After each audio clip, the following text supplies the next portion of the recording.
Thanks for downloading this episode from Teachers Talk Radio.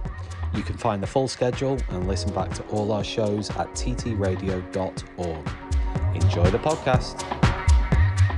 It's time for a fresh start to language learning. Pearson Edexcel's new student-centred French, German and Spanish 2024 GCSEs cater to the needs of all learners, regardless of their background, ability or reason for studying. Rooted in learned language knowledge, their assessments are transparent and accessible, allowing all students to showcase their language skills. Through inclusive and relatable content, the new Pearson Edexcel MFL GCSEs build a shared cultural capital that helps students develop an understanding of and appreciation for the wider world. Find out more at go.pearson.com/MFL GCSE 24. Good evening, everybody. Welcome to Teachers Talk Radio for the Late Show with Brent Poland and Adam Spence. And Brent will be joining us in just a moment. If you've clicked play on this listening back, we appreciate it. Thank you very much. This show is sponsored and supported by Pearson MFL. If you want to find out more about Pearson and their work, then we can hopefully share with you some links and information as we go through the show this evening once Brent joins. And we can talk about some of the things that they have on offer, particularly with their new GCSE specifications. So without further ado, I'm going to hand over to Brent. Just need to unmute, Brent. Oh, thank God for that. I was thinking, is something going wrong? You know, you do that double take, you think to yourself, is something happens to my technology working? You have technology fright. Yes, so tonight I'm on my holidays tomorrow morning, which is fantastic, and I'm sure that some people working up to this week. I'm sure some of our listeners in the continent have already broken up. I know that anybody who's from my original homeland will have broken up at the end of June, and they'll go back to September.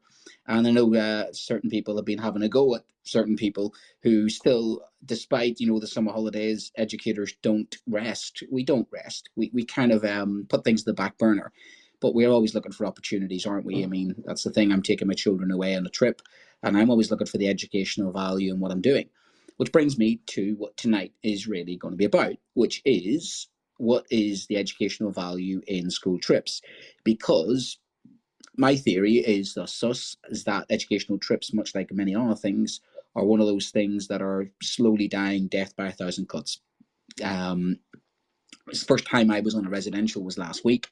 Not for the want of me volunteering or for not being up for it. I've always been one of those people who's always wanted to go on educational trips, because it's one of the reasons I became an educator. I'm originally a geography teacher. I'm now a head of history.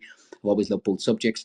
But as a geographer, I love the world. I've traveled the world myself. I went to Australia with next to nothing, no credit card, got a job at the Olympic Games. And I've always had that little bit of the Irish charm, being able to open doors. So I once worked in a casino in America where everybody thought that I was a lucky leprechaun. Where did I get some of that confidence from? I got some of that confidence from the fact that I did lots of residentials as a child. And even though I came from a very impoverished background in an area that was the middle of the Troubles, my school always ran residentials. They always ran retreats, religious retreats. They had geography fieldwork. I never forget my geography fieldwork. That took me up the Mourne Mountains and on a residential outdoor pursuit centre at 15, 16. And it was one of the reasons why I chose my A level. And then at my A level, I remember going up to County Donegal to do a beach study on the wild Atlantic coast. And it was phenomenal, absolutely phenomenal. Proper, hardcore, good old-fashioned residential. The teacher being quite relaxed and having a little bit of a pint of Guinness while he wasn't looking. Well, actually, he was looking. So he was joining us.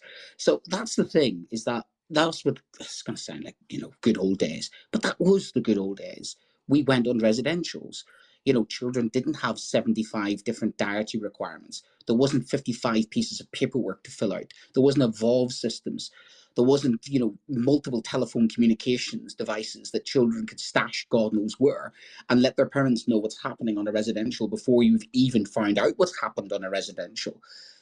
And I get why they are something that is dying a death. COVID, of course, has put pay to it. I'm going to mention the B word. I'm sorry, I'm not going to offend people here, but it has been more difficult to go to the continent of Europe as a result of Brexit.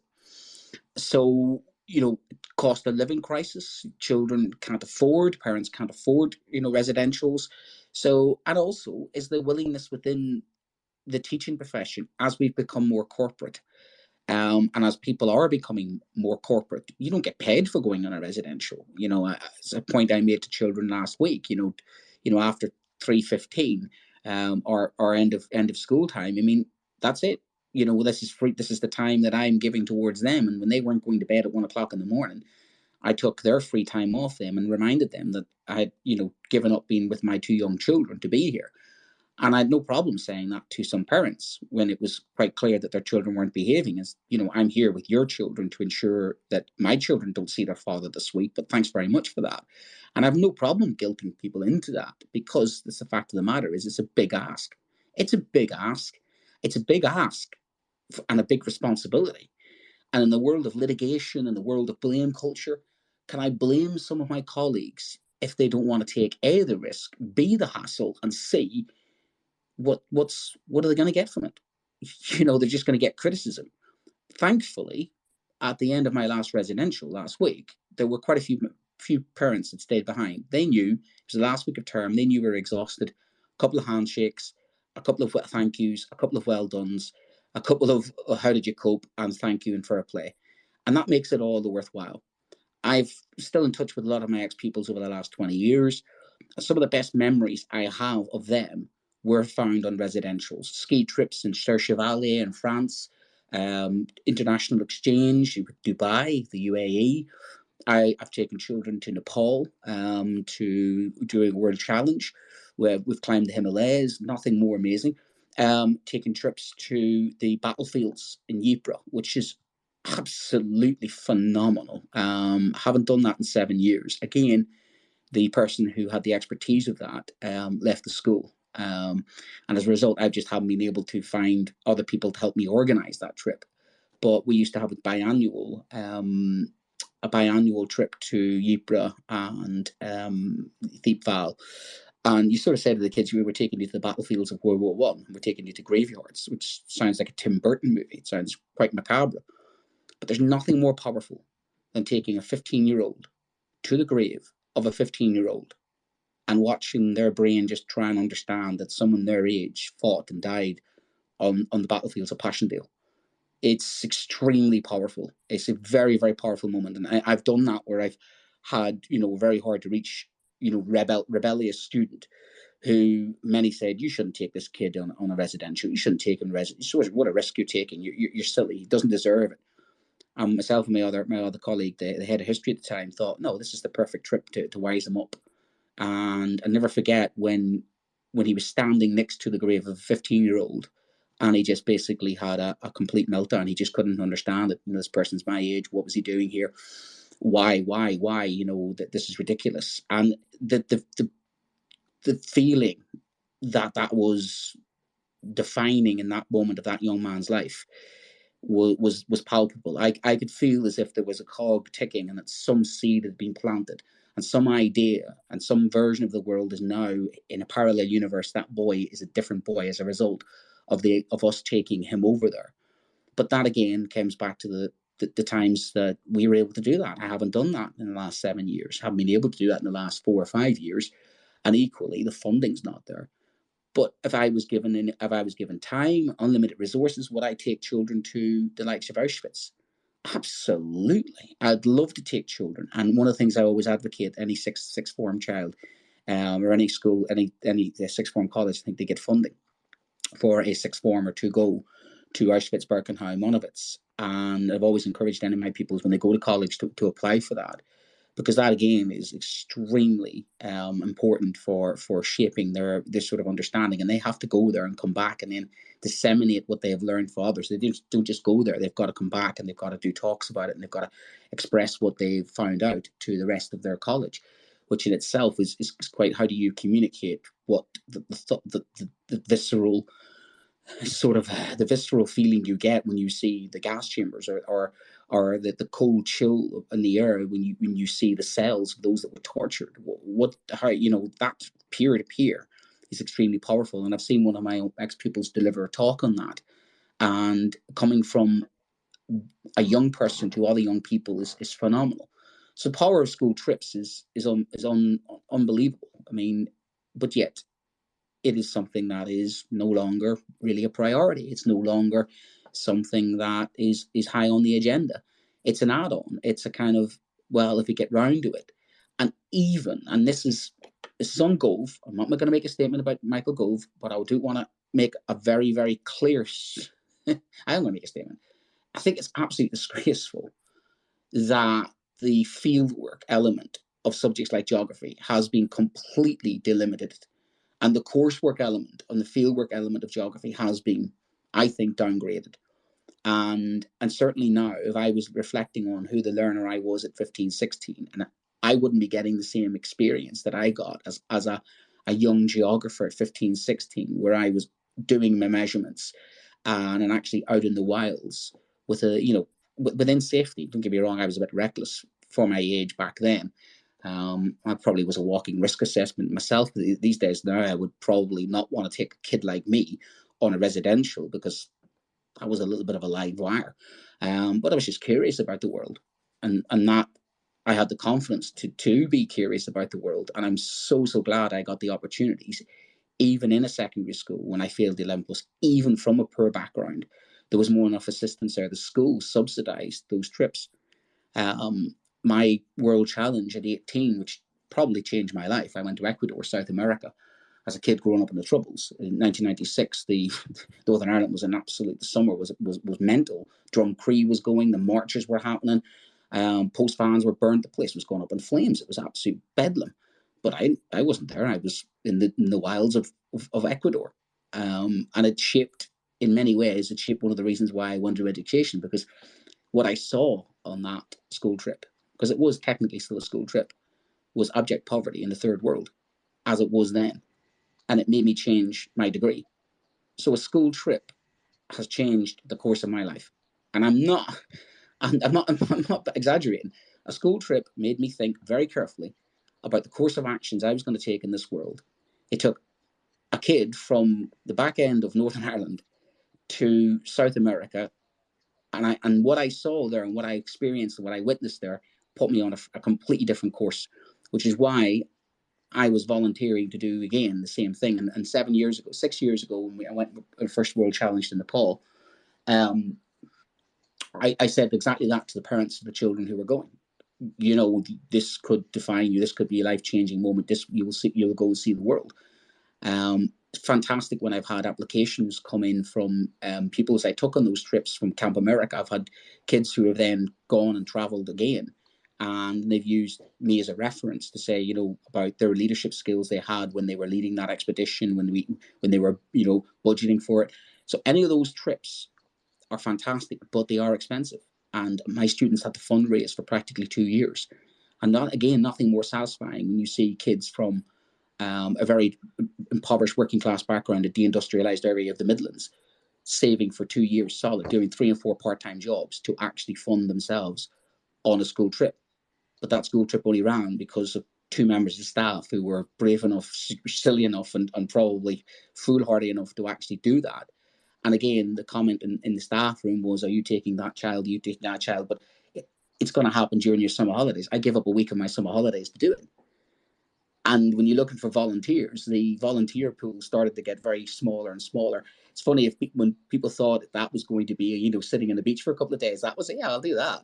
But when you're actually confronted with leeches and confronted with, camping out in the wilds of South Asia, that was very, very, very different. So hats off to any member of staff listening. Hats off to anybody who runs a school trip. Hats off to anybody who takes the effort to do it, because it is a thankless, horrible job. But also, I think anybody that does it because they know the power of the school trips, and they know that they are life-defining and life-changing, and hopefully for the right reasons. Unfortunately, there has been situations where in the Nottingham area, I think it was about 8 years ago, a colleagues. They arrived at the ski trip. They arrived late at night. They went for a walk around the ski resort. It was quite dark. One of the member staff slipped and fell and tragically lost his life. What was interesting after that was there was a whole kind of hullabaloo of, oh, teacher having a drink on a school trip. They hadn't at all, but that's what was ran with the media. And it is that situation. I saw Vix Lothian, who is the Green Party spokesperson for education. She, during the strike, one of the strikes, first time she'd taken a school trip. She's a classics teacher and a history and geography teacher, and she had a trip for her first trip again after COVID to, I think, Greece and the Parthenon, and she was pictured as part of the course that the children were doing. She was there, pictured, and the Daily Mail ran with that and criticised her. How a teacher on a holiday while the rest are on strike? I was like, no, she's not on holiday. She's on a residential. She's taking children away on a school trip as part of their course. And straight away it was like, oh yeah, teacher on a jolly. Oh yeah, let's have fun. And I don't think that the media nor a lot of people out there realize how difficult it is to organize a school trip now. I don't think people realize how difficult it is. So that's what I want to run with. I'll be looking for any feedback or any sort of comments anybody wants to make, whether they agree with me that it is less important now that people run school trips.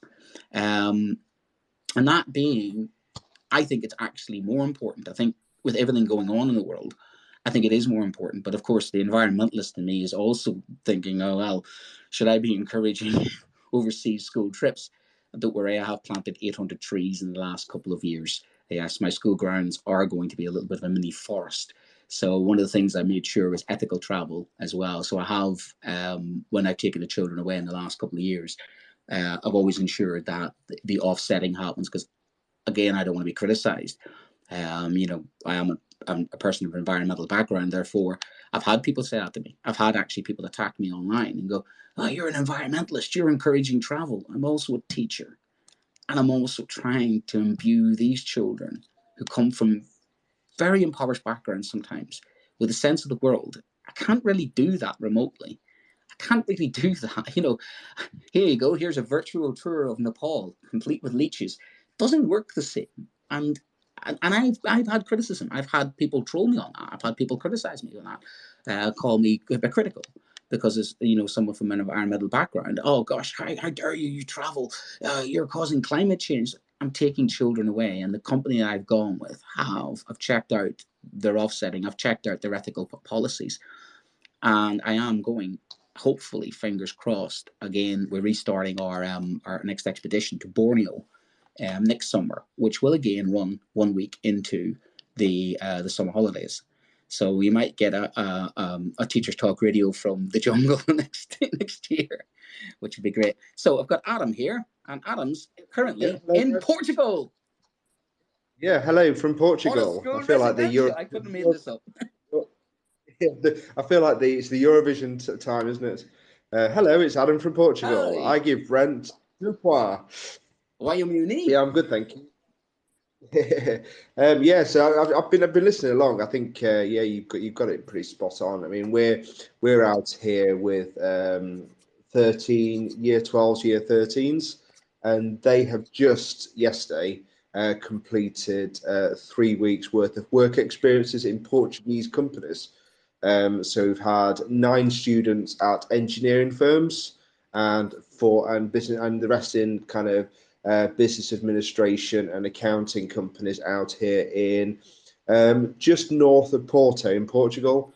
As I said to the pupils last night, what an unbelievable experience that is to not only get that chunk of work experience done at your age, but also to do it in a different country with different colleagues and different cultures. And they've absolutely excelled while they're out here. So I'm sure the students aren't listening because I think they've gone to bed after me waking them up every morning at 8 o'clock in the morning. But they last week where I think I heard them in the background. They were singing this army song, which was from Hacksaw Ridge. They kept singing this song all the way long, and I tried to find it. So it's just one kid. You know when kids do that, they sort of sing something. But I thought that they were doing it on purpose. They were tidying their room like a chain gang. one of the other teachers had said, look, get your room sorted out because it smelled of feet. You know, boys' rooms are like, it was a whole boys' room, and it just, you walk in and you got assaulted with, you know, steel, Nike and Adidas, basically, you know, and we're in activity week, so dampness as well. And I think she went in and basically read the riot act and told them, right, that's it, get this tidied, all the rest of it. So they were next door to where I was broadcasting, and you could actually hear them in the background like a chain gang. Oh my goodness, yeah. I mean, we thought about this question, obviously, because I'm out here, but also off the back of my eldest daughter's parents' evening just before she broke up, where her history teacher made this comment to me, where she said, you know, we haven't been able to do any trips kind of post-COVID. And, you know, I started to calculate the time between kind of COVID and now. And if I think about all the trips that I've done, I was thinking, is that COVID, or is it COVID being used as a, you know, a way to kind of get out of doing trips because maybe she doesn't want to do trips, maybe she doesn't value trips, maybe she's not motivated to do trips. So it really starts to get me thinking about kind of, you know, why do I do trips? I know we talked the other night, Brett, that you know, I'll be perfectly honest with you. I would do this all the time if my, you know, wife and family would allow, and the school would allow me to kind of, you know, do this all the time. I mean, I just think it's, you know, I've always been a big fan of vocational education, and this is these students today have learned, you know, so much in 3 weeks that's taken us like maybe a year in curriculum time to do. And you know, some of the specifications now are getting quite old anyway. I think 2009 is. So to actually get out, especially in something like business and engineering, when technology is moving so quick, you know, to get out there in the real world and experience this, you know, I always think is kind of a fantastic thing to do. So I did post up on Twitter earlier on in the week, you know, are there less school trips and enrichments in post-COVID? And we had 37 people replied to that, with an 89% saying yes. So there obviously is something going on. You know, whether it's because after a kind of year, you know, not doing trips, people have maybe they could have lost confidence. They could have just. I would agree with you on that. I think that is actually. I'll confess, there is the history trip, which I should run as the head of history. And I've actually had the students say to me, you know, sir, you know, my brother went on the battlefields trip with you and Mr. McNally, why haven't you done it? And I honestly, I just felt like saying, they don't have the time. I'm scared. I'm genuinely scared to take responsibility for that trip, because it's a lot of responsibility. I know I'm genuine. And whereas I think if you can be honest, Brent, to just go through, because I feel the same sometimes. I feel that kind of burden of pressure does weigh heavy, but I still think in my head, I'm able to still kind of swing the difference. But what are your concerns about a trip? Parents. Okay. Completely demanding parents who want everything their way, people who want the provision of their child met, you know, who are unreasonable. Sorry, but some of them are unreasonable. The complaints, I suppose, the sheer volume of bureaucracy and paperwork. Which, I'm going to be honest, you've known me long enough to know that I'm not really a paperwork type of guy. It's not my thing. Well, I don't want to hit the word Brexit with you, Brent. Maybe that's. I've already mentioned it. I've already mentioned it. No, that's not. I'm not really a Brexit fan either. Can I tell you that the Erasmus scheme that obviously got cancelled, and we're now on the Turing scheme here. My goodness, the paperwork is astronomical. We have been chased. There are at least 10 reports that need to be filled in by the students and the employer. And then there's all sorts of other things going on in terms of questionnaires and feedback forms on top of that. And that is quite, I mean, I think some of the employers are going, what, another one? And another one? And it's unbelievable. I sent you a picture the night, didn't I, of the weight of it. That I've had to not only take out to Portugal with me, but I've obviously now got to make sure it's filed and ordered and, you know, sent off. So I'm scanning that in reception at the minute. trying to get that off to the to the right people, so we get our funding. But it's absolutely incredible, the paperwork, the administration of these things. I don't know where that's come from. Well, it's just bureaucracy expanding to meet the needs of the ever-expanding bureaucracy. But it was people's, I'm not saying expectations. People used to trust you. Yeah. And it's always a mutually trust. And I think it goes back to the trust between the profession and parents is not what it used to be. But even the trust between the parents, the kids' education, everything else. I think there's a lot going on with toilets and vaping and everything else and behavior. That worries me because I go on these trips. It's a chicken and the egg. Here's the horrible side of it. I still go on trips, although I don't organize them, because you build a better relationship with kids, and you build memories. It seems I'm going away with my own children. Of course, because it's the same principle, and that's why, when I get parents taking a child out the last week of term to go on a holiday, I always feel a bit sorry for some parents who do genuinely take their children on a life-changing holiday, and you go, fair play to them. And if their attendance is 95%, 97%, then yeah, it's when their attendance is 75% and they're taking them out for a second holiday, you're going, hi guys, come on. And they're the first to have sort of their demands met, and that's the problem. Is you just don't seem to be able to satisfy people these days. People just want everything. My child doesn't get. I had a situation where a child wasn't happy with the group that they had recently in our activity week, and I felt like saying, "Suck it up, get on with it. You are here to learn to get along with everybody else. Am I pandering to your needs? Hell no, I am not. I'm not here to give you what you want. I don't care how much money you pay for. You're here to learn, and that's the problem. Brent, I love your rants. I absolutely, sorry, mate. I just love your rants. You stopped me mid-flow. I was about to get to the point as well. Come on. You can't handle the truth. Sorry, Tom. I'm not sat next to him. I normally squeeze his leg at this point to try and. Mate, that's a privilege that many of us will never have. Oh, what? I think you need to stop, mate. Get some sponsors. Oh, he wants to sponsor. Oh, yeah. Oh, brilliant, Adam. I love having you on. That's good. Bring him into line. We are currently sponsored by Calm Down. Calm Down. We're sponsored by Modern Foreign Languages, Edexcel Pearson, who have come up with a fantastic, it's perfect for this show, actually, have come up with a fantastic GCSE, which is more in line with modern day. And I will actually get to use that when I go to France, when I trial it with my young little children who are 7 and 5. Actually, 8 and 5. No, 7. She's coming 8 next month. They can't even get the age of my own child. 7. No one's listening to you, are they? They don't. Do you know what? I spent the day with my 2 children.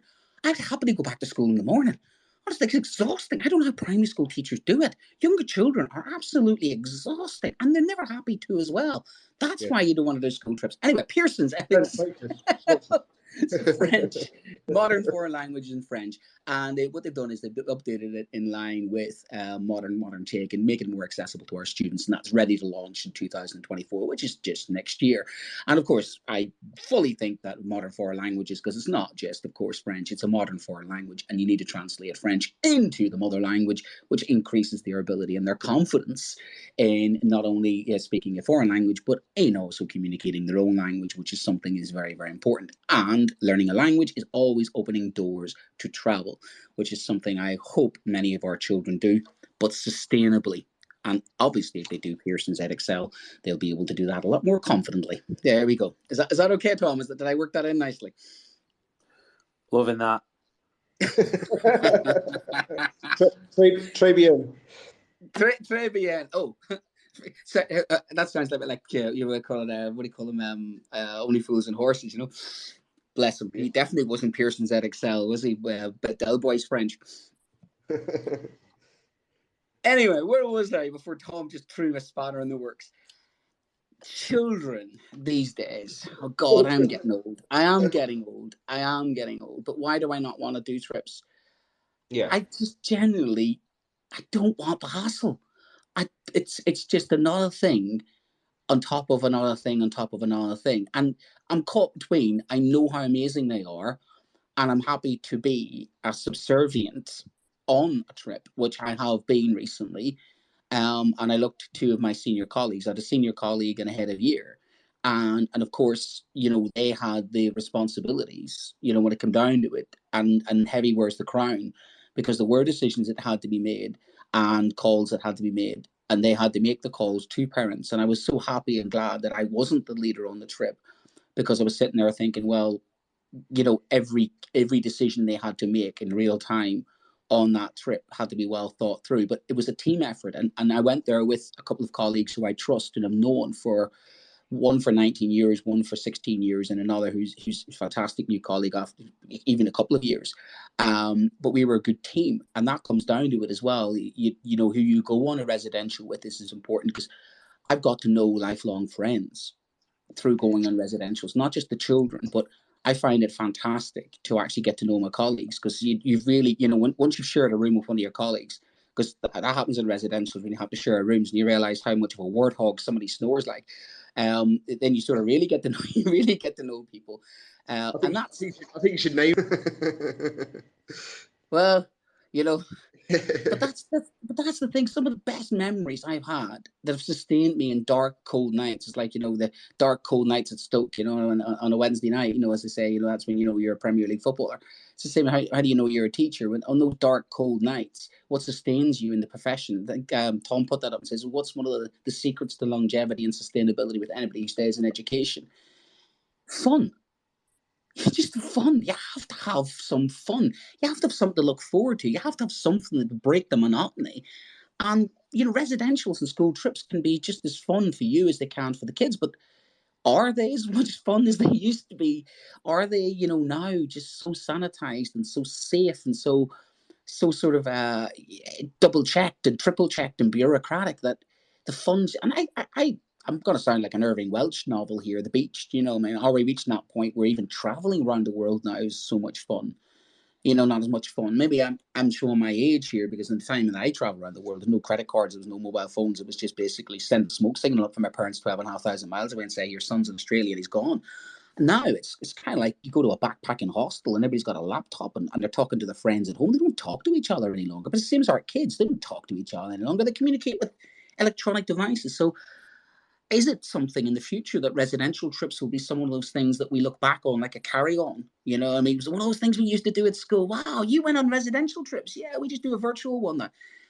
Are they something that is going to die? That's the big question. Are they going to make a comeback after COVID? Or are they, like everything else, just going to just dissipate into and say that's something we used to do in school? Because I do think it depends on the culture of the centre.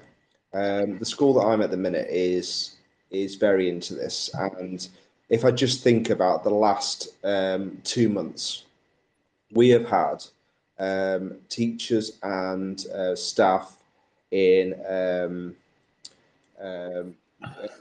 Congo. We've had staff out in South Africa with students. We've got these students out with me in Portugal at the moment.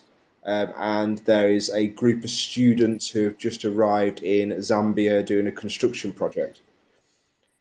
So I think there is a way to do it, but it does need a big kind of cultural shift.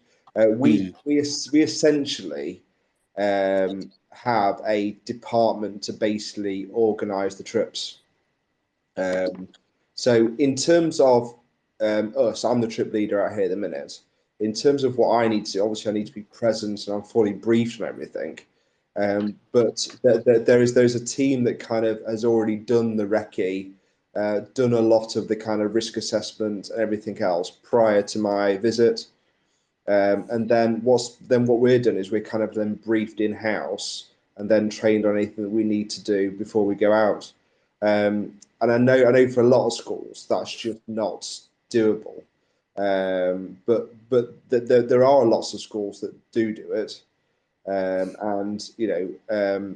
it's just a matter of kind of having that kind of culture really around that we are going to make this a priority, and I'm really fortunate the centre I'm at the minute is making it their priority, to do this. And no, I think you're very, very blessed and lucky, because everything now what we have is on the staff member, to do all the checks. Yeah. And there are systems in place, but the support bureaucracy is just frustrating. And the thing is, so you get something wrong, you just get people assuming that you know what you're doing. Oh, have you been trained on the system? What system are you talking about? Oh, you've had a half an hour training on some system. Basically so unworldly. Again, I think that's just cultural in terms of, that is just a blame culture in the centre. And that is just people kind of management, not really. And it's one of the things kind of just to slightly dovetail. I know we sort of talk about it a bit later on about this workload report that's come out. Yeah. The centres that are doing really well on workload is when SLT and leadership are taking a much more active role in other areas of the school life, like curriculum planning, like trips. And really being supportive. So there is evidence that it is happening in the centres. It's just I think maybe as teachers we need to maybe better call out management when it's not working, and a way of almost feeding that back, because it can be done and it is there in place. We have a lot of those policies that are in place on those and that workload plan. We have the no email policy after a certain time. We have all these in place. But who started that culture? Because that's the thing. I mean, who's has that come from? The ethos of the school, the education establishment, their aims, objectives. Well, ultimately, it comes down to like anything, it comes from the top, doesn't it? If there's somebody at the top that really does want to do it, then it happens, doesn't it? Yeah, I suppose, because ultimately it's their sign off, isn't it? Because they have to say yes to any trip, don't they? Because that's, you go to your head teacher ultimately, or now if it's the executive head teacher who then sometimes goes to the trust, and that's where I've had issues sometimes where we've had to not talk to the head teacher, we've had to talk to some nameless bureaucrat in an office somewhere, God knows where in Derbyshire, and we explained to them what we're trying to do, and that's when we did the World Challenge. And the beautiful thing with it is that that organisation takes all that sort of responsibility. We're only there really as staff members to as make up the numbers. We're not in charge. The company's in charge. So we kind of outsource the residential to a company, which exactly what happened when I went in 1996. And that's why I'm happy to do that, because it's their responsibility. Exactly what you're saying there is that's a residential you can go with, because that's a residential where you're partaking, but that's not a residential where you are the person who's completely responsible. You're liable. You've done all the checks, and therefore your head is on that. Well, which is a bit, we've done it as a team. There's like 6 staff involved. There's another person who kind of oversees all of this with a company called, I can't remember the called now, but there's a company then that kind of contributes to that. Out here, then it becomes more of a team effort, but with the company out here, it's all about kind of a support network. I think that's how it works when it works well. Is that then nobody is sat here thinking, oh my goodness, I'm just here on my own, and if anything happens, what am I gonna do? We've got, I'm involved here with a kind of on what, so you talk about, we might talk about technology and mobile phones later, but we've set up a kind of Portugal WhatsApp group with staff at base, where somebody's always active at school on that chat. We've got a active group with the company, including the reception here, so I can quickly kind of contact them if I need to about anything.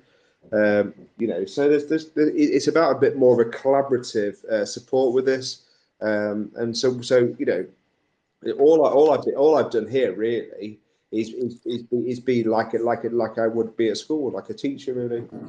I'm not. What was the numbers of people volunteering? Because obviously you're giving up a portion of your free time. So what was the meanest response? What was the meanest response to that, of like, well, you're a teacher. Oh gosh, you're losing some of your 6 weeks holidays when you're a teacher. I think but we also share the I guess it's an ideology, isn't it, around vocational education and what's important. And I want also to be going to show and posting stuff back to my children about people in the workplace in a foreign country whilst they're at school, because I want them to be demanding that from their teachers as well. So you're going there to learn as well? Of course, yeah. We're all learning tonight. Last 2 nights, we've done a kind of like a Portuguese lessons straight after work. Which we I've thrown my hat in there and said, I'm probably going to be worse than anybody here, but I've gone with it to kind of show, willing that I'm learning as well, that I'm a lifelong learner. So you went to Porto. You went to a football match, didn't you? I've not been to a football match while I'm here now. I've been to I don't know. There's something about it for me on these trips. Anywhere in Europe, churches are just phenomenal, aren't they? In Spain and Portugal. Did you go into church? Yeah, I've been into plenty of churches. Yeah.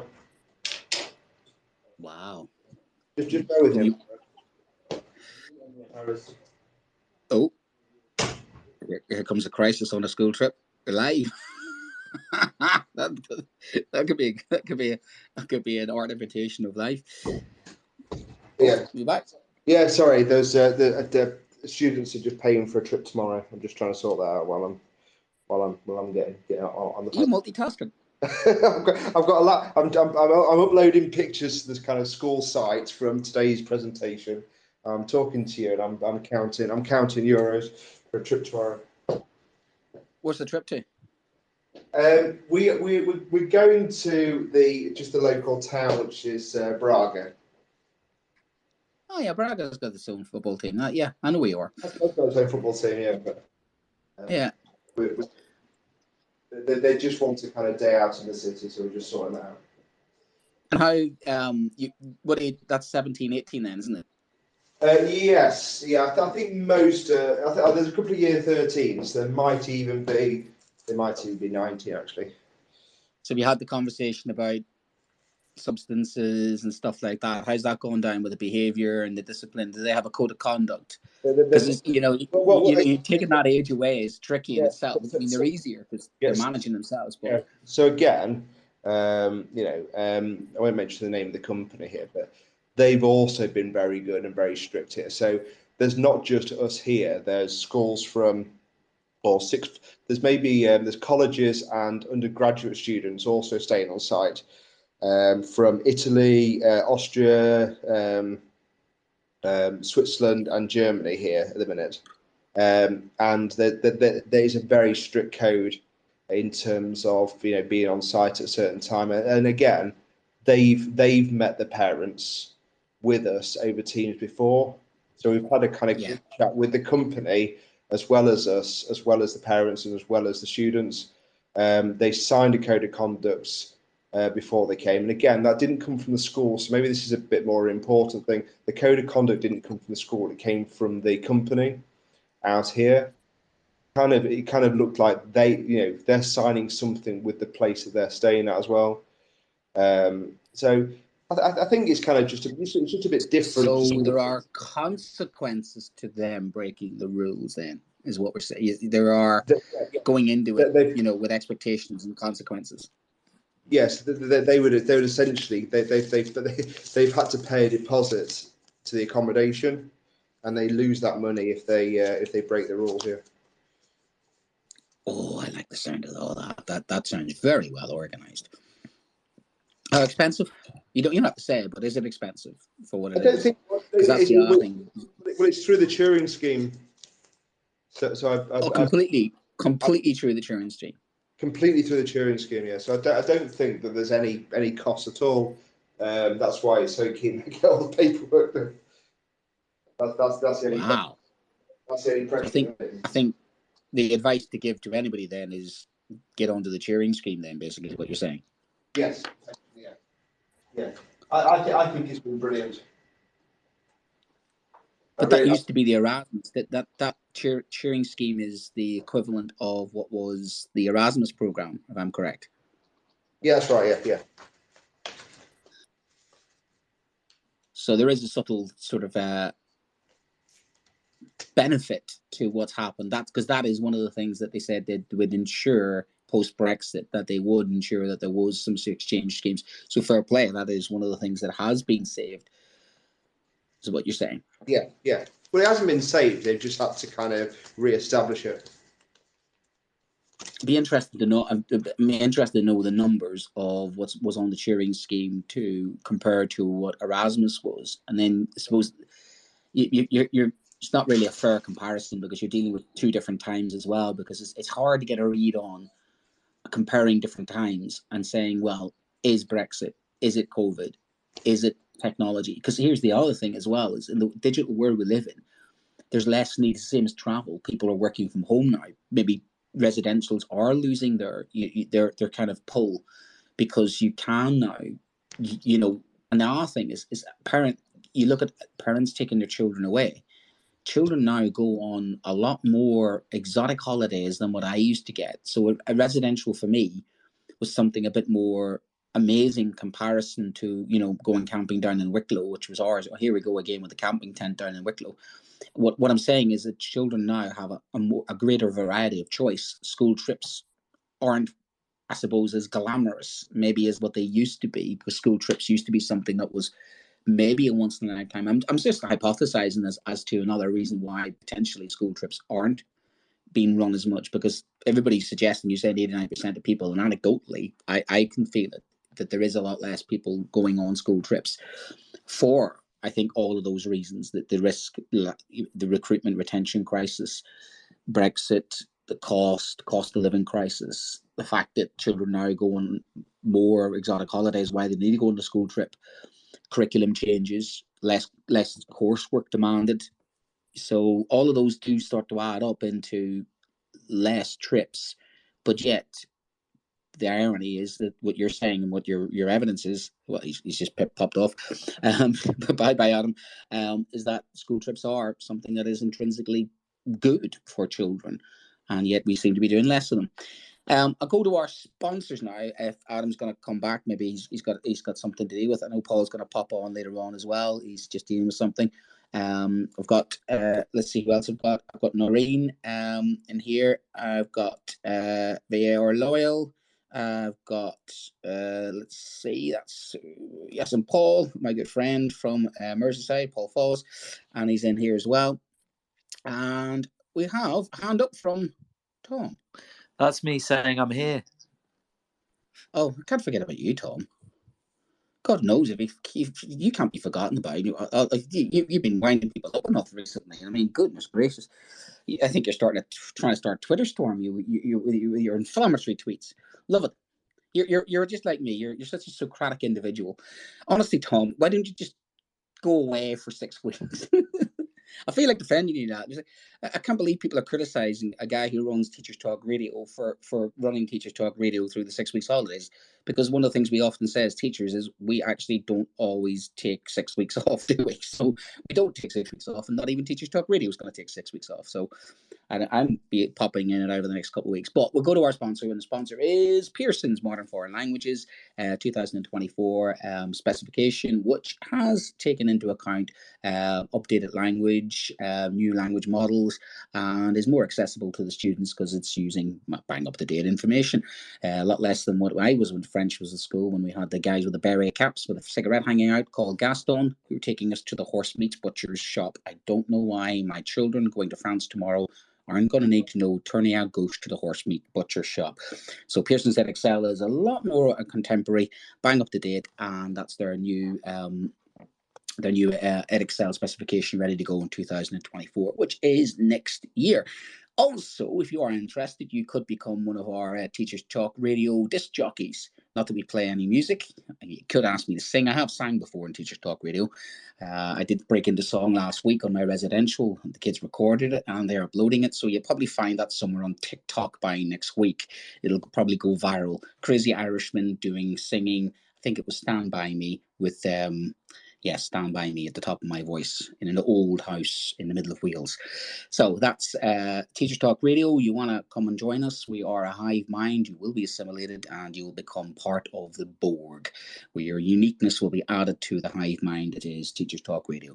So second thing we were going to have a chat about was the workload and this idea of whether we take the workload as altogether, i.e. we take free time on PPAs as one a day, or whether we gather them all up and then we have a day off in hybrid working.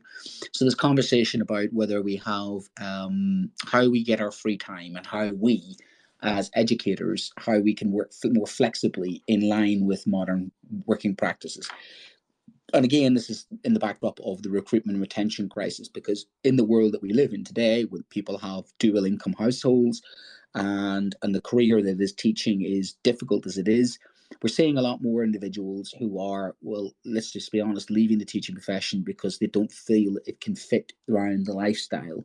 And that lifestyle is that, different working patterns, raising families and different, and childcare, the cost of childcare is absolutely extortionate and the government need to sort that out.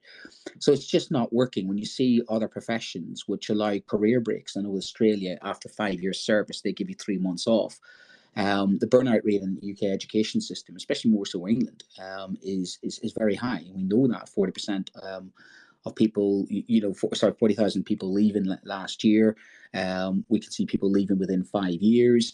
And again, one of the reasons they cite that is the bureaucracy, the workload, and just the archaic nature of how we are expected to work in teaching, which ironically fits back into the previous topic, which was the residentials, because you're having to work the way we have to work sometimes in the way that we have to work, and then you're then volunteering to go off on your half term. And I know that some of my colleagues do a ski trip to Canada, but they do it during the half term. So the February half term, they're out skiing with the kids, and I've often wondered how knackered they must be come April time, because they've gone through January, February half term, they've done a residential, then they go through April, and if Easter is late, I said that to one of my colleagues last year, they were absolutely on their knees because they'd gone pretty much January till April when Easter was, and they hadn't had a break, and they're 5 days a week. I know some of my colleagues who are now doing part-time. I've seen a couple who are basically saying they do their life admin on their one day off so that they have their weekend. That is a conversation I've had with my wife recently.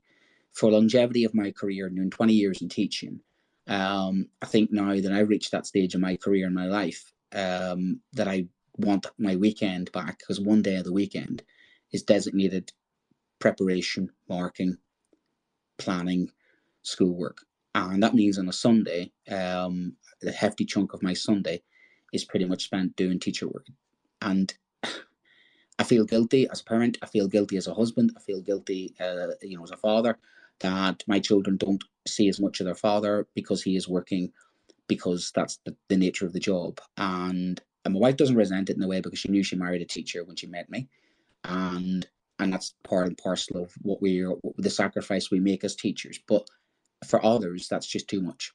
And therefore, this suggestion that if you were able to store up your free periods and your PPAs, and then have a day where you're not in school, for some individuals, that actually might help save their longevity in their career, because that may deem, now, I don't know if that would work for me, because theoretically speaking, I'm a bit of one of those people that whittles time in school. I'm terribly unproductive sometimes. I will admit to sometimes having conversations with people when I should be doing some marking.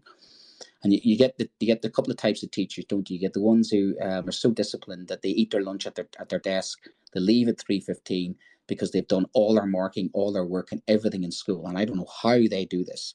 But they do it because they don't go to the staff room. They do it because they're extremely disciplined individuals. Hats off to them. They come in very early in the morning, get everything planning done. We know the type, and literally, they are efficient, and literally bang, bang, bang, bang, bang, and out the door they go, and they seem to know what they're doing. I will admit to being slightly inefficient in school, slightly sort of distractory. I mean, if I'm in the staff workroom and at the photocopying machine, there'll be random conversations with people. But I've always enjoyed that as part of my workplace, because that's a happy workplace. You talk to your colleagues, you find out lots of stuff. You know, that's the person I am. I've never been one to sit at a desk and do my marking. I do that after school. I tend to, when everybody else has gone home, I put my headphones on, I put my SCDC in, and sometimes I take the headphones off, and only the person that can hear me is the cleaner when she can hear me singing Back in Black down the corridor. Because if there are people around, I'm terrible for it. If there are people around in school, I just get distracted. I'm just like one of those kids in class that can't shut up. You know the type, that's me. And there are, I'm sure, some of you like that. Whereas this idea of storing up all of those PPAs for one day, I don't know if I would use it that way. I don't know if that would work for me. Because I, be honest with you, I need sometimes a break. You know, if I had a 5-period day, 5-period day, 5-period day, 5-period day, 5-period day, 5-period day, 5-period, and then one day where no periods, that 4 days intense without sort of breaks, I don't know if that actually is advantageous, because there are times when you are staring down the barrel of 30 kids in year 7, 30 kids in year 8, 30 kids in year 9, and then your GCSE class, and then another 30 kids come in.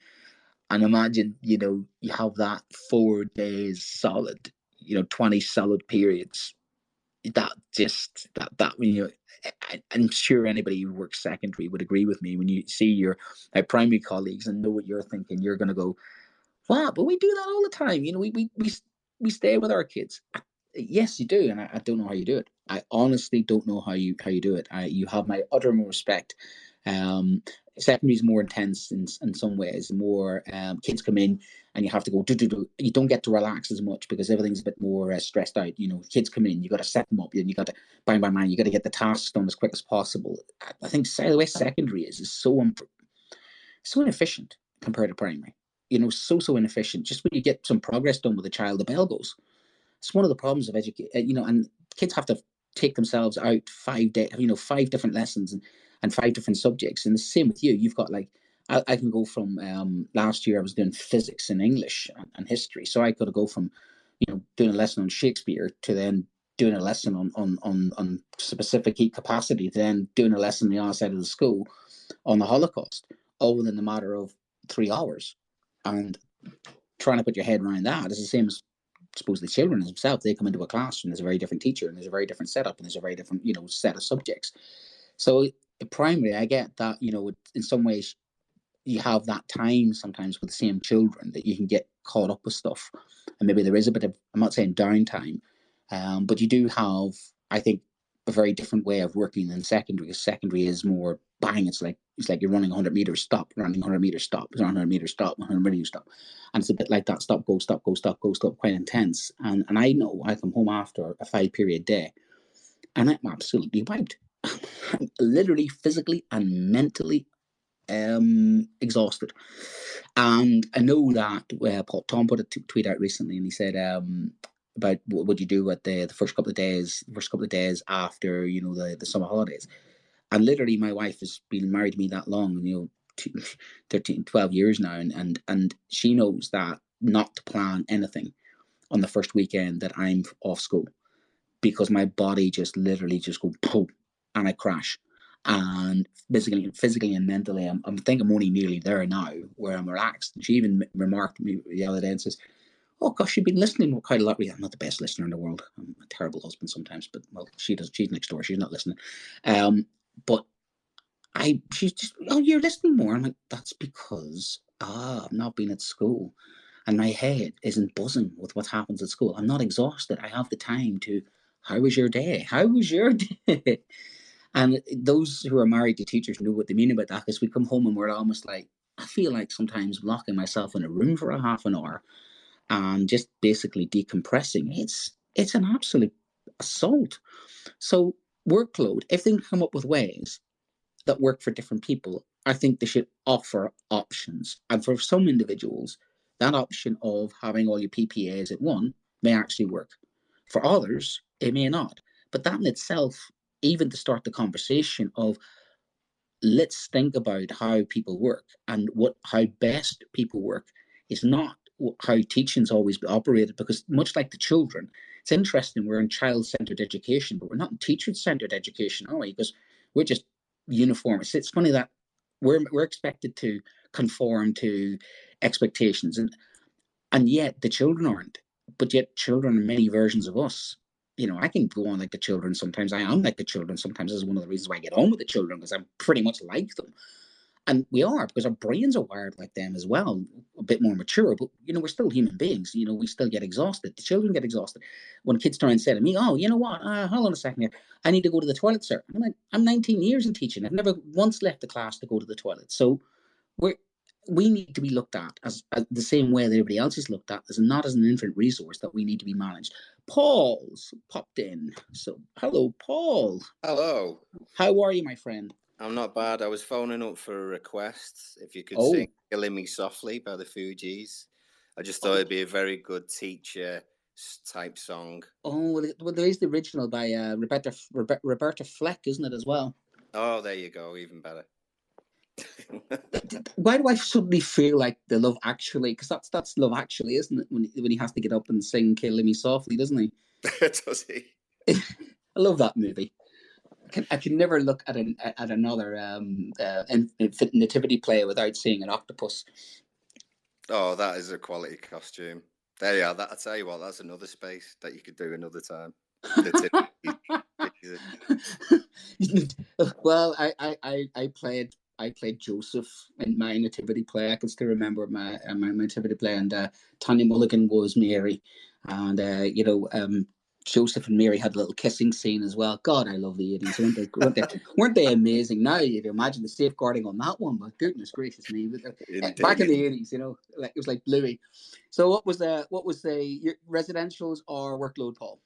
Well, I've got a residential story. It's time for a fresh start to language learning. Pearson Edexcel's new student-centered French, German and Spanish 2024 GCSEs cater to the needs of all learners, regardless of their background, ability or reason for studying. Rooted in learned language knowledge, their assessments are transparent and accessible, allowing all students to showcase their language skills. Through inclusive and relatable content, the new Pearson Edexcel MFL GCSEs build a shared cultural capital that helps students develop an understanding of and appreciation for the wider world. Find out more at go.pearson.com/MFL GCSE 24. Oh, I'm going to sit back and enjoy this. Go on. I'm like you more recently in terms of residentials. I'm not the one pushing to do them, just because of time and because of liability and all sorts. And I know how much they mean to the kids after they've done them. We had our year sixes leavers assembly, obviously a couple of weeks ago, and they all spoke about their favourite moment. I think almost every moment was from their residential to Ullswater or something like that. So they are valuable. I took my class with another teacher, so it's like a year 1-2 class. It was of about 18 kids, and it was somewhere in Cheshire, and we did. It was kind of a Vikings / or Romans type thing that we did. Kids enjoyed themselves, They were given little tools to dig around and make, what and dab something, wattle and dab or something like that on walls. So they got messy and they absolutely loved it. So at the end of we were only there one night, 2 days. So after we'd, got them all in and read them the story and got into their beds and everything else. And everyone had, there was bunk beds, right? And parents knew this before. So we had lots of things saying, don't let my child lie on the top bunk. Don't let them go on the top bunk. So we didn't let anyone go on the top bunks because there was enough space. Kids settle down, teachers get together, nice cup of tea. We're all knackered as well. So we're thinking, we'll just be a little bit and then we'll go to our beds as well. One of the kids runs in, hands covered in blood, saying, Jamie's fallen out of bed. Oh, Now, Jamie is the same height and width as a meter stick. And he was not on the top bunk, but somehow he managed to roll out of bed and smack his head on the bed frame of the bed next to him. Unbelievably. No idea how he did it. So one teacher goes in, brings him out. He's only got a small cranium anyway, but this was like a second head on his head. It just, the size of this lump was unbelievable. And there was just blood everywhere. Oh. And the poor kid was in shock. So this is, what would it be? 9 o'clock, 9:30 at night on what day was it? It was on a Tuesday evening, I think it was. And we know what the state of ambulances and stuff like that is. We did everything that we could to make him comfortable and ice and all sorts. I think it was after an hour and a half, a volunteer paramedic turned up to assess the situation, then to phone the ambulance and say whether we needed it or not. That's what sort of state we were in. It was just absolutely horrendous. And the irony is, you deemed the bottom bunk to be safe. I know. Oh, you couldn't have made it up with him, honest to God. And so he said, oh yeah, he needs to go to hospital. But obviously we came on the coach with the kids. We've no car or anything else. And the volunteer paramedic can't give us a lift to the hospital. So they're not going to send an ambulance. The ambulance pay for a taxi for one of us to go with little Jamie to Chester Hospital, while the other two staff would obviously stay with the rest of the kids. So who do you think was assigned taxi duty? No. Oh yeah. So poor Jamie, who's absolutely exhausted, trying to keep him awake, because apparently you meant to keep him awake. And I get in this taxi, and me and Jamie sit off for hours waiting for him to get his noggin checked. And it was just horrendous. The saving grace of it all was that actually of the three staff, one of the staff was the actual head teacher. And I think if she wasn't there, we would have done everything that we could have done, but there just would have been so much after interrogation. Do you know what I mean? It would just it's that kind of, did you do this? Did you do that? Did you do this? Did you do that? Yeah, and they could mealtime they saw all the decisions there and were part of it. So I suppose the locus of control was good that they were there. Then they could see that all the I's and T's were crossed. But it does make you double check yourself, don't you? You think what we did. You doubt yourself, don't you? We did say to the children to be and you read through the risk assessments again, don't you, to make sure everything's airtight and that there's nothing coming back on you, because that's all you probably have that thing of like, what's little Jimmy's parents like? Are they the type to make a big issue out of this? Are they the type to turn around and go, oh, little Jimmy fell out of bed, because you do get some that are like, oh, little Jimmy fell out of bed, or you get others going like, how dare you? Was nobody watching my, why didn't you put a pillow in the, you just don't know what you're going to get, don't you? To be fair to Jamie's mum, I mean, she was never the greatest at being available. She'd actually recently changed her mobile phone number. So the detail that we had on all the details of the kids was wrong. So we had to improvise and get in touch with another family member through another way. It was just one of those things as, what on earth do we do now? Because we couldn't get hold of her at first. So she didn't complain. I don't think she had many rights to complain after we couldn't get her on hold of her on the phone. But it did end out all okay in the end. And Jamie, even though he missed the second day, of the trip, he was fine and loved coming into school on the Thursday or Friday, I think, with still a massive bump on his head. And he loved all come the when he leaves, attention. it's what you're saying. When he leaves, it'll be, remember that time you fell out of bed? it becomes a legendary story now, doesn't it? You know, like, and I've got legendary stories of standing out at 12 o'clock at night, dressing gowns, and the kids, in dressing gowns, because one of the children, let's just say, had a telegram for a number 2, and decided that they would then spray deodorant to get rid of said foul odor, and thus set the fire alarms off. The rumor went round of, it wasn't that it was the spray that set the fire alarm off. It was the noxious gas from said child's posterior that set off.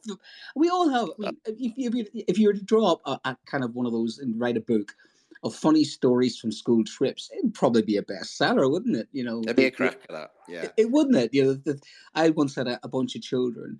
And obviously, I've always had every once in a while a child who does accents, and of course I can fall foul of it. So I my accent's not the most difficult in the world to do, but I had one student who was very good at doing me, very, very, very good, to such a point I was losing my rag with these year 9s. Back in the day when you could shout at children without consequences, because now these days it's like restorative justice.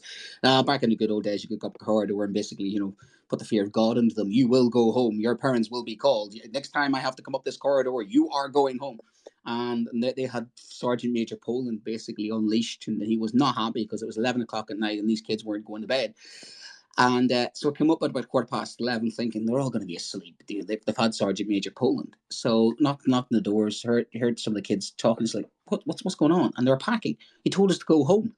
I'm like, what do you mean told you to go home? That was 15 minutes ago. You're back asleep. No.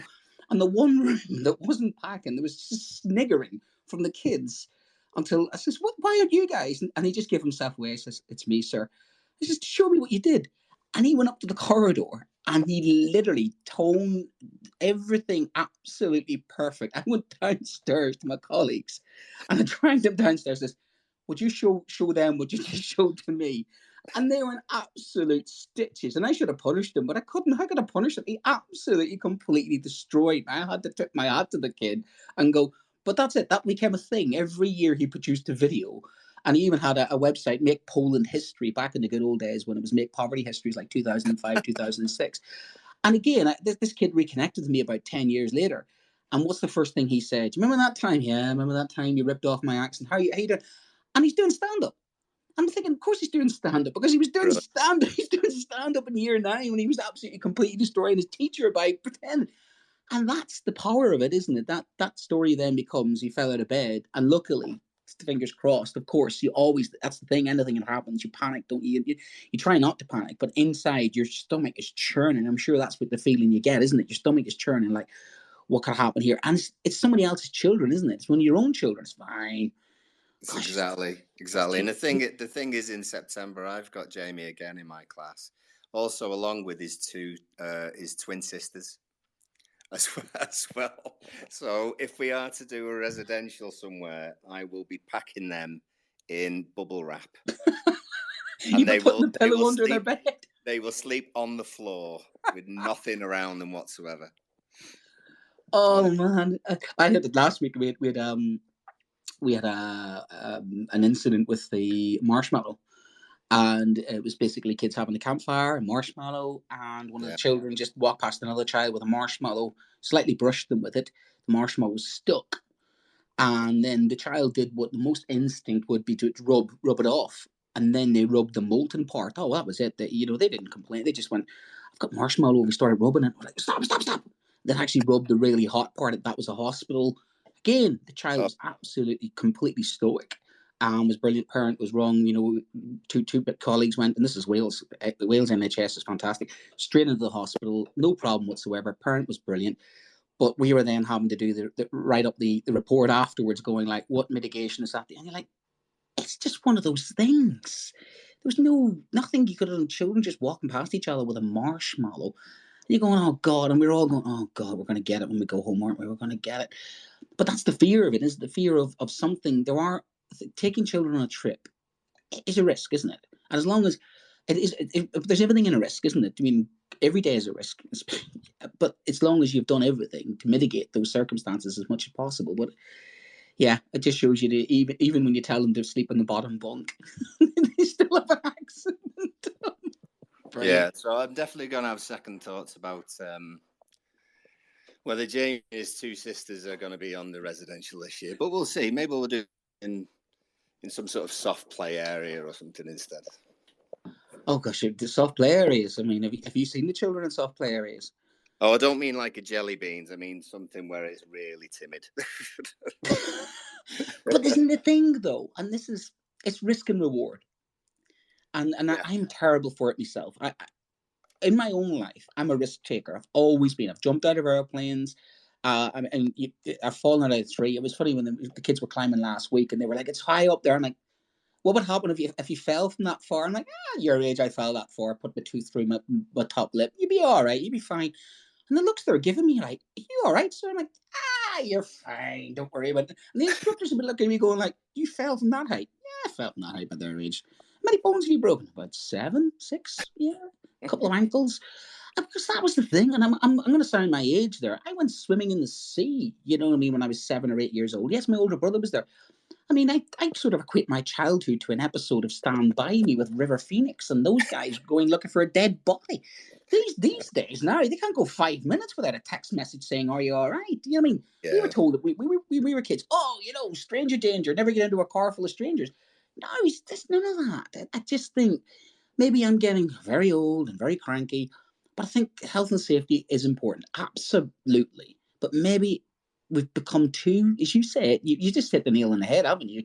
Maybe the next time I'll go with even safer. The kids will sleep on the floor, even when you've mandated the kids to not, go on the bunk beds. They fall over, and yet that's going to happen. But it's that fear, isn't it? And I think that's one of the things. But that's brilliant, Paul. That's absolutely brilliant. Even when you've done everything right.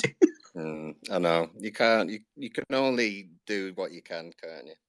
But what's the best trip you've done then? What's the one that you say to yourself, if you had all the staff, all the money, what would you at primary? Because I'll tell you what I think at secondary. So we'll do a primary, secondary. If you had infinite resources, staffing not a problem, and money not a problem, and everything was taken care of, what would the trip from your kids in your area, because you've spoken before about the kids in your area, obviously coming from less worldly, more deprived, what would you say could be the trip that would be maybe life-changing for them? I'd say anything that links the beach with outdoor activities, because there's kids on our estate who have barely left the estate for various reasons, transport or money or lack of parental drive to actually give them experiences. So there's kids who have never been to the beach, and if we could do a residential where we stayed at the beach and they did all the things that you would get from like a forest school, but in that sort of environment, that'd be mind-blowing to some of them. So you can imagine like scuba diving or something long, surfing, scuba diving, bodyboarding. Anything that would stretch them. I mean, I think that's the main purpose of a residential, really, is to widen the horizons and challenge them in ways that they wouldn't have in the classroom. That's basically what it's got to be. So having something like that would be incredible. And I mean, I had one of my kids a few weeks before we finished said, "Oh, I'm going to Liverpool. I'm going to Liverpool with my mum." Now, this is a Polish kid who's lived over here for about a year. And I said, "Oh, that's great. What are you looking forward to?" "Going on the train. I've never been on a train," he said. And that's not just a Polish thing. There's kids in my class who've lived on the estate who've never been on a train. And sometimes we take things like that for granted. Go on the beach, we did that when we were kids. Going on a train, it happens every now and then. But it's just mind-blowing to some of them that they actually could do those sorts of things. And that's what a residential should be, giving them experiences that they wouldn't normally get. And the other thing is you get to see the other side, don't you? I saw a lot the other side of, again, residentials. I've seen sides of personalities of children that didn't know were there, talents that I didn't know were there. I saw a student last week who, struggles academically. Guy went up a climbing wall like a cat, absolutely up the climbing wall. Like, it's just so natural. Looked at the instructor and said, "That's natural body smarts." And it just fluidly, without even thinking, as soon as he came back down, of course, he got the harness all mixed up, nearly tripped over again. I thought, oh, he's back to normal. And it was one of those things. You saw a child that I didn't think had any sort of, hasn't got a lot of confidence in his academic abilities, and struggles will follow instructions. But once the harness was on and once that climbing wall was there, I said, right, up you go, I'll time you. And he was up and down that wall like an absolute, Batman. It was amazing. And it was amazing to have that conversation with that student who normally my interactions are, what are you doing? Why'd you do that? I keep asking the questions and I keep getting answers I don't want to know. But there I was able to go, wow, you're a good climber. You're a natural climber. And now I'm able to know that. Come anytime I'm sort of saying, well, that time you went up that climbing wall, you've got a natural. Did you ever think about doing something like that? That could be that conversation or that little discovery. It's like the Lewis Hamilton thing. If Lewis Hamilton's dad hadn't been into go-karting, he wouldn't have been the world champion. If Rory McIlroy's dad hadn't been taking him down to a golf course at 4 years old, he wouldn't be. If Mozart's dad hadn't bought him a piano, surely, it's the thing, isn't it? One of I often think, you always look at yourself and think, if I had those opportunities. First time I had McDonald's, I was 18 years old when I went to Ecuador, because there's no McDonald's in Northern Ireland because they kept blowing them up. There's a long story in that. Well, wouldn't want to pay protection money.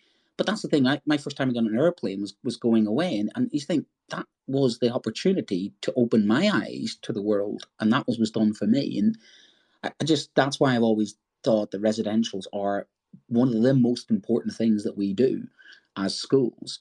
But as you're saying, and I'm both saying as well, they are a risk-taking exercise. They are a nervous-taking exercise. They are, they're tricky now, and they are complicated. And I think they become more complicated.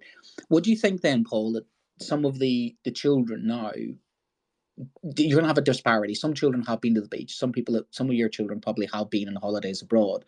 Do you see the difference between the haves and the have-nots, the massive difference between them? Because I see that. I see children who have 2 or 3 foreign holidays a year versus children who have never been on a foreign holiday, and of course the correlation is the children that have those other experiences just so happen to be the ones who I think have the cultural capital to do better. They're more confident. They're more. You see where I'm going with that? Yeah. There's kids in class who've, like you say, have been fortunate enough to go on regular holidays, this, that, and the other. I think when it comes to learning about topics and things, but generally about the world or things like that, geography is a good one. They tend to be quite good. But there's also ways that kids who've almost been fortunate to do all of those things and have it handed to them, when they're given a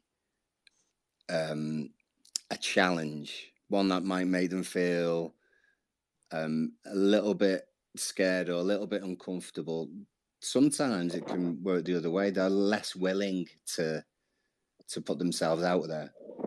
Do you know what I mean? Yeah. There's kids who've had to go through so many things at home and everything else. Maybe a kid in a family of 5 kids, 6 kids, who often have to, not fend for themselves all the time. Well, maybe sometimes fend for themselves, but have to stick up for themselves or be strong in sort of certain uncertain situations. And it's interesting how kids can thrive in some challenges that might seem really difficult, whereas kids who have been handed everything to them aren't ready for that kind of. It's the street smarts, isn't it? It's that kind of. It is. Yeah, maybe not street smarts, isn't it? Yeah. It's the worldliness. In some ways, they are more worldly, more tuned, more confident in the real world. It's that difference between academic smarts versus around the world people smarts. Because I learned pretty quick the people smarts, because that's one of the reasons I was able to travel around the world. because I suppose the thing is my parents always imbued me with curiosity and risk taking. So I was actually encouraged to take risks as a child. And equally, if I got hurt, I mean, of course, my mother's terrible for it. I broke my ankle about 4 years ago playing football. The first response was, well, you still got another working ankle. You're all right, son. So I'd say that the resilience and stoicism from my parents is beyond off the scale, basically.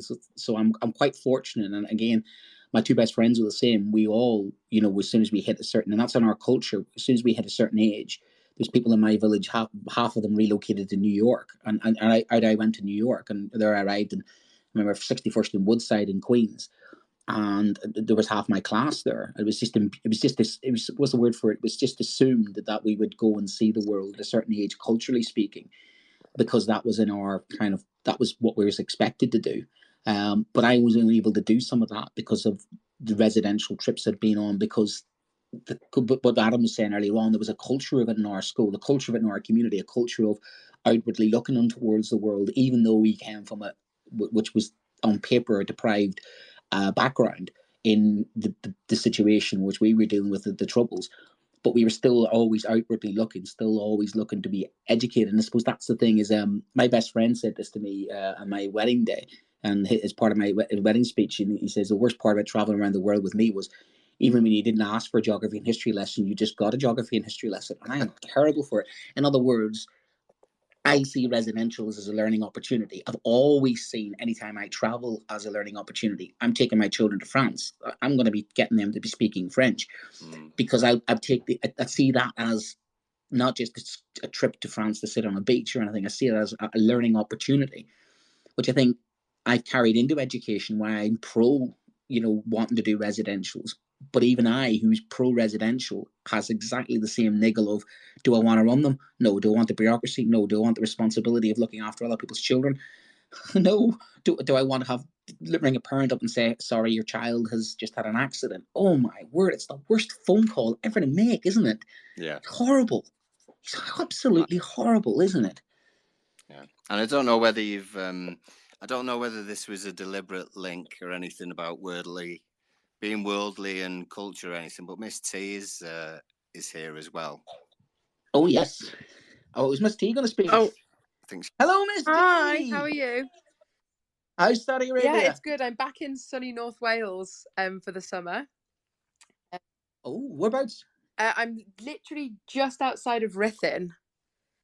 Oh, yeah. Lovely. I love North Wales. Yeah, that's where I live. Yeah, this is where I've lived for years. So back here for what you could suppose can call summer. It's not really summer. Well, you're on that wild Atlantic coast, Irish Sea, but it gets the Atlantic current as well. So yeah, and here windswept. Yeah, windswept and interesting. But so I was just gonna talk about like a hilarious school trip. So far away. Yeah, so when I taught up here, every year we used to have a skills week where, like, the last week of term, we would do, every single year group would do like mad activities, like every day was something different. And I used to take year 9 to Chester Zoo. And so over 2 days, I would take 80 students a day to Chester Zoo. And it was wild. Like, you're talking about like risks and stuff, and then we just didn't have the staffing, so I used to have to put them in groups. So I'd have 80 kids, I'd have between 10 and 12 groups, and we'd have little rendezvous points throughout the day and things like that. And it used to be like my ultimate fear was that one of them would go missing, or one of them would try and get into something, or like cause chaos in the bat cave, or just like, it was, I used to be literally anxiety riddled for the 48 hours that I had to take the 2 groups.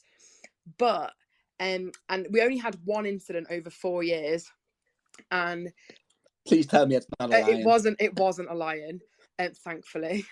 It was in the butterfly house, bizarrely enough, and it was in the butterfly house, and I'd love to know the science behind this, but I don't know. But this poor boy just got absolutely swarmed by butterflies. And, normally they're quite aloof when you walk through a butterfly house. They sometimes land on you. That's like a scene from Avatar when all the little things This come. poor child was covered in butterflies. They were all on his face. They were all like on his hands. They were. It was like he was sweating, and they were going for that. It's got to be pheromones. It's got to be some pheromones. Or so it's aftershave yeah, or something. Scented he's used. But this poor child, like, maybe the mating season. I just don't think he didn't know he had a fear of butterflies, but he definitely had a fear of butterflies. So he was just screaming, and all these butterflies were all on him. And the poor kid was borderline catatonic by the time we got him out. And the Chester Zoo staff were amazing, and they were like, because obviously they have to be so careful. They were like trying to individually pick butterflies off him. And he's like screaming. And when we got him out, like, I had to phone his mom, because he was so stressed, and like I'd got a suspicion. I couldn't tell, but I got a suspicion he might have wet himself, and like he was super stressed. So I phoned his mom, and his mom was I had to basically tell the story like 4 times on the phone, because she was like, what's happened? Butterflies. Butterfly house.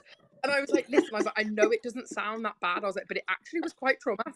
He had to be there. I was like, they were sort of all on his face, and he's like really scared. And when she got there, this poor, the best way I can describe it is, if you're a Harry Potter fan, it looked like Dudley after the Dementors. He was grey and like clammy. And I said to his mom, I was like, I don't think it's medical, but I do think he's had a full-blown like sort of a panic attack. And luckily Mom was great. Mom was amazing. And she was like, that you couldn't write it. And I was like in Chester Zoo were apologizing, and they didn't know why it had happened. And then I kept getting stopped by like members of the public asking if the boy from the butterflies was okay, because it was just like this poor child.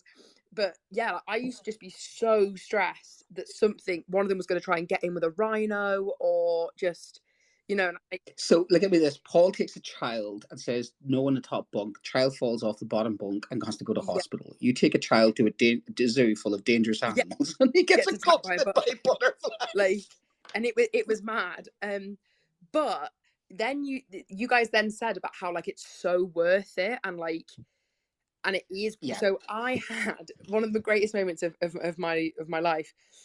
Was there was a young boy, and he was from Chester, and he was very much one of these boys where gaming was just his life. He did not care about the outdoors. He wasn't outdoorsy at all. And one of the few kids who I could genuinely see going on to do some sort of profession to do with gaming, because he was very serious about it, and all the rest of it. And he stopped me in when we were walking around the zoo, and he was like, "Miss," and I was like, "Yeah," and he was like, "I didn't know that camels were real," and I was like, "Sorry," and he was like, "The one with the humps," and I was like, "Yeah," and he was like, "I didn't think they were real."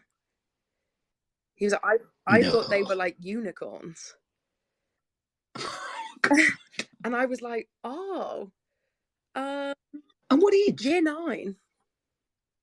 13, 14. I know. Oh my word. And I was like, "What do you mean?" I was like, "We've done about them in biology with adaptation and camels." And he was like, "Yeah." He was like, "But I didn't think they actually looked like that." He was like, "I didn't think they actually had humps on their back." Wow. Yeah. And I was like, "Oh, yeah, they're real." And I kept seeing him, and he was never that far from the camels. Because fascinated by what, but isn't that the glorious moment that happens of learning when, and it happens in the classroom sometimes, but it doesn't happen, I think exponentially doesn't happen as much as, or as quick as what you get when you're out doing something like that, isn't it? Yeah. I mean, the learning capacity, the memory making. I'm sure somebody studied the memory of it. I mean, I can remember my school trips, because it's the same as the memory of holidays. There's something about committing that kind of memory. It's the visceral thing. It's the touch, the smell, the sound. It hits all the senses, doesn't it? For sure. And like, we had some like really funny moments where like, where, you know, we had one student, for example, who was hearing impaired, and had only recently joined the school, and she'd never been to a zoo, and she went into the monkey enclosure and she wouldn't come out for ages because she just loved the noise, because it's so echoey in there, it's really loud. And she was like, and she just didn't, she knew that they made noise, but she'd never been able to hear it as clearly as she could in the monkey enclosure in the zoo. And so she was absolutely in awe of the noise that they made, because in Chester Zoo they've got howler monkeys, so they were really like loud, and everyone else is running through because it's so loud. But for her, it was just, she was just loving it. She was like, I didn't know that they sounded like this. I didn't know it was this loud, and and she could really hear them. And so for me, it's always worth the risk. It's got to be. And that's, I'm still on that side of it, even though all of the doubts and the fears that I have when I'm out with the kids and taking the kids out somewhere, and you just see that moment, showing them something like the Himalayas. I had that 5 years ago, showed the kids in the Himalayas. I sat with one of my pupils just looking at the Himalayas at 5 o'clock in the morning, the sunrise. And it's just one of those, he just turns and says, "Sir, I'm so glad I'm here." And you just go, "I'm so glad I'm here." And you share those moments together. That's the thing. To talk about relationships, there's nothing better that builds relationships than shared collective experience, isn't it? I got a fat kid to finish D of E Silver. And she was buzzing.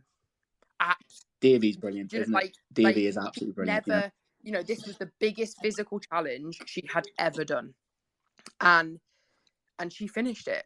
And I was like, and she finished, and not even like at the back. She wasn't even at the back. She finished with everyone else. Yeah. And she tried to quit like 3 or 4 times, and I was like, no. I was like, we're not quitting, because if we quit, I have to go back and get my car, and this is really irritating for me. So we're going to carry on walking. And she finished. Yeah, I've done Davey, but I have to take somebody with me who's a little more gentle than me. Somebody gentle is always need to be put with me, because I find myself into Sergeant Major mode, where I go beast mode. And I also start doing it as well. So I'm terribly competitive. I'm so bad for it. But I always think it's a good thing, because you want to lead by example, like climbing and stuff like that. And say, I can do it. Come on, I'm an old guy, and up I go. And they're like, you show it off against her. Well, come on. And don't get me wrong, I'm scared too as well. But there's nothing better when you show them, conquer your fears. Yeah. And I think, if anything, I think you've hit the nail on the head again. Like Paul had. I think a generation of children actually probably need these residentials more because of the sedentary lifestyle, because, like you say, they think a camel doesn't exist. I think they're in danger of retreating from the world. Yeah. And again, post-COVID, I think we need to get them back into that world out there, get them into residential, get them into trips. Yeah. So I think the need is never more there. Yeah, but the barriers to it are stronger. So it's kind of two things working in the opposite. We need to do them more, but our ability to do them, because of cost, bureaucracy, all the things we've discussed, are pushing back against. So you've got two things pushing the opposite direction. And I think in the end, what should win is our desire to enrich children by taking them on residentials should be stronger. And I think Paul said, benefited from that. I say that, and equally Adam, who's currently on a residential right now with kids in Portugal, is saying exactly the same thing. But it's not to say I don't understand why some staff don't do it. I'm in that situation where I get why some people don't want to do them, because their fear is they don't want to take the risk. But I'm like you, absolutely, Miss T. I'm with residentials all the way. In fact, I think when I retire, I'm probably going to end up in an outdoor residential centre. I mean, the thing is for me is like I've actually refused before to do one. So like a couple of years ago, I was invited on the ski trip, and I refused to do it. I was like, get somebody else to do it, because I've got no interest in skiing. And I'm also acutely aware that skiing is just accident prone. Like it's just, kids break knees, kids break ankles, don't they, when they ski? Staff. When my last ski trip I went 12 years ago, one of my colleagues had, she was 6 months out. She was in the cast for 6 months. She had surgery. It was actually one of our children that skied her into a mountain. God bless her. Poor kid never lived it down. But so I refused to go because I said, like, I it's not for me. And like, I feel like if I'm going to run trips or if I'm going to do trips, I want it to be something I'm passionate about, interested in, and can push that passion onto the kids and to really enthuse them. I'm not going to enthuse them with skiing because, and I don't want to be responsible for what is just super dangerous. And I don't think, for me, the risk outweighs the reward with a ski trip. For that, I suppose that's the point, isn't it? You've got to put the round peg in the round hole. it. I mean, that's why last week I was on activity week, and the staff that went on that activity week all joined in. They all climbed, they all abseiled, because they're the type, it was 2 PE teachers, myself and another colleague. And you sort of think, we were there because we had already sort of bought into it. We already volunteered, so you had the willing. And therefore, it was a really successful week because the staff pulled together. We were there not because we were told we were there. It's intrinsic. We were there because we wanted to be. We believe in what we were delivering. And that was like the and DV for me. Like, these are things that I believe are super enriching for these kids, and so I'm already 100% on board, and I'm as excited getting off that bus going to the zoo as they are. Like, I'm like, whoa, day at the zoo. Not the butterfly enclosure. Maybe not about the butterflies, but, like, I'm super excited and I'm super keen for it. And I think that that's also important. And I do see sometimes on Twitter staff who've had horrible experiences at, like, PGL and other sort of residentials. And it is often that they were forced to go. And I do think that that's a problem. I think that it has to be voluntary, and it has to be something that the staff are comfortable doing as well, because accidents often happen. It's a mentality thing, isn't it? You've got to go in with that right mentality. But I'd say it's the same in teaching. If you go in with the mentality of, I think it mirrors teaching. And again, it's a choice of subject. If you're forced to do a subject you don't want to do, and you're forced to teach it a way you don't want to teach it, there's a lot in choice. Because I suppose the thing is, if the residential is choice as well, the children choose to come. And that's the same with the children. There's nothing worse than the children who are like, oh, I didn't want to go on this trip with my parents. And I had a couple of them last week. Oh, parents thought it'd be good for me to go and do this. And I'm like, oh, you're being dragged here. Versus, I can't wait to do this, sir. Can you wait to go? And it's like the children I'm taking away next year to Borneo already. They've fundraised. They've been fundraising. They're already, sir, can we do some fun? It's fitness. So they're already knocking down the door to me, saying, when are we going to do some fitness? Because it's their trip. They're fundraising for their trip, which means they're earning the right to go on that trip. I suppose that's the other thing as well, is, some colleagues do believe that some children don't deserve to go on a trip. I don't think that sometimes. I think sometimes we've taken a risk on children who others have said, never, don't take that child in a residential. And from that residential, you see a different side of that child, and you've changed the course of art. I think they are a great, game changer, residentials. When I took year 9 to the zoo, like, I had a really strict thing of, like, every child can come to the zoo. Like, doesn't matter what their behaviour, attendance, whatever, every child is on that trip automatically. If they mess around on the day, I've got a member of staff with a car to take them home, but that's irrelevant. The fact is that everyone's invited. And I had loads of staff be like, oh gosh, you're brave taking those, or you're brave taking this one or that. They were golden, and they were golden because it was a day at the zoo. They were allowed to go around with their friends, and they were in uniform, so I could easily spot them. I had kids who truanted, who were a nightmare in school, but they were at that meeting place at the right time every time, like, because I gave them the freedom, I gave them the responsibility, and I said, you go and do this. And then I got the absolute pleasure of walking back into school and being like, you were wrong. You were wrong about those boys. You were wrong about that girl, or you were wrong about these. They were perfect. And then being able to phone their parents and say they were amazing. Like, and that's that phone call that they're used to getting sometimes, because the phone call you're used to getting sometimes is this, that. And that's the conversation I had with some of the parents as I took the kids off the bus. I had one student who kept me up until 1:15. He says, oh, sir, it's going to ruin the week. He says, no, you've been brilliant apart from this. And I would say that to your mum. And mum Henry says, oh, I'm sorry. He says, no, you had a bad moment. But at the same time, I saw this, and this. Because there was more positive and good. And it's about changing that narrative, that actually, it is worth. And don't get me wrong, there has been horror. Some of my colleagues have had horrible residentials where some children have just gone and done horrible things. It does happen. No matter what you do, it's choices. No matter what you do, sometimes even you do it right. Like, take your kids to the zoo, the butterflies will catch them, or put kids in the boat and they'll fall out of the bottom. You cannot. Human beings are human beings. Kids are kids, and sometimes you've done everything right, and it just hasn't worked. But then you get back on the horse, and for every time it doesn't work, there's 10 times I think it works. And that's I think my law of averages, because of all the residentials I've been on. There's been few that I've walked out and said, "Oh God, that was horrible." There's been some that have horrible moments, but my 19 years, and I've done, God, how many residentials now? I've done maybe 1 or 2 a year, and mostly with my tutor group. I've always gone on residential with my tutor group. And that's one of the things to build up the relationship after 5 years. One of the things I'm always talking about. Remember in year 7 you did this, remember you fell off the swing, and it just builds this relationship. But I'm gonna have to look at the time, because we've gone way over, but I could not go way over. Tom's got to tell me off for this, because he's like, this is typical me. But I'll just leave you with this one. Lepidopterophobia is the fear of butterflies or moths. Lepidopterophobia. There you go.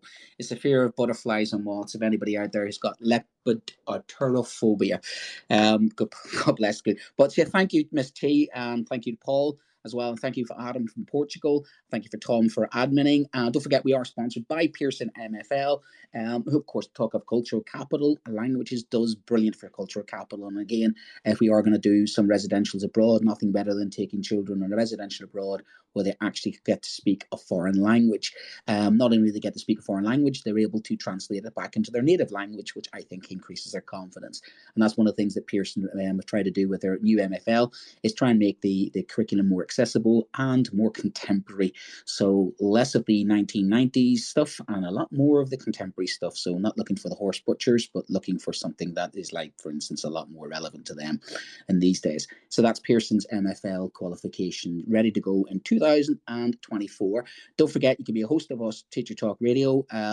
Some of the guys who phoned in have later gone become hosts. So Paul and Miss T, there you are, 2 individuals who I think would make fantastic Teacher Talk Radio hosts. We get to have good banter with people like myself and Tom and many of the others in the team as well. Paul told me, Brent, that he couldn't do it because he's not as good as you. That's what he said to me when I asked him. Paul is brilliant. I think Paul, I would happily share. I'd happily walk through Paul. We more than happy for Paul. I get meant to you, Paul. You'd be brilliant. You'd be absolutely brilliant. Look, if Tom can do it, and he's a fellow Evertonian, you can do it. You know what I mean? There's hope for us all. Well, next season maybe. At least you've got a midfield. It's not been off to Saudi Arabia or somewhere else. My gosh, let's not start on that one. Is there something on 9 o'clock, Tom, on the other side? Not today. Paul's not on, I don't think, this week. Cool. The other Paul, not that brilliant. Paul. No, the other Paul. So I'm taking a break for a week. I'll be in France, so I don't think I'm going to be able to get signal from the Massif Central. I might send a smoke signal up, so I'll be off next week, obviously. And I think I need to check for the week after. I might be doing that one from Ireland. So you might get a Teacher Talk Radio first from the mountains of Mourne, where the White Walkers come. Actually, literally where Game of Thrones is set. Yeah, literally, my home is where Game of Thrones is set. Have you not noticed that? I'm definitely one of the Stark homeland people.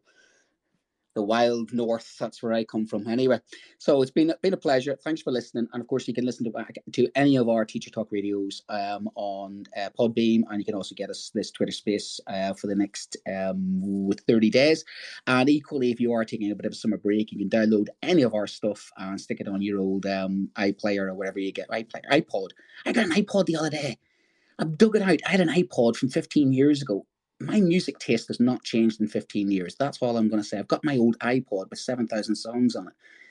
And I still would listen to exactly the same music I listened to 15 years ago. That's all I'm going to say on that one. So if you've got your iPod, it still downloads podcasts onto iPods. So there you go. Anyway, thank you. And you've been listening to Teachers Talk Radio. Tune in live and listen back at ttradio.org. We look forward to hearing from you next time on Teachers Talk Radio.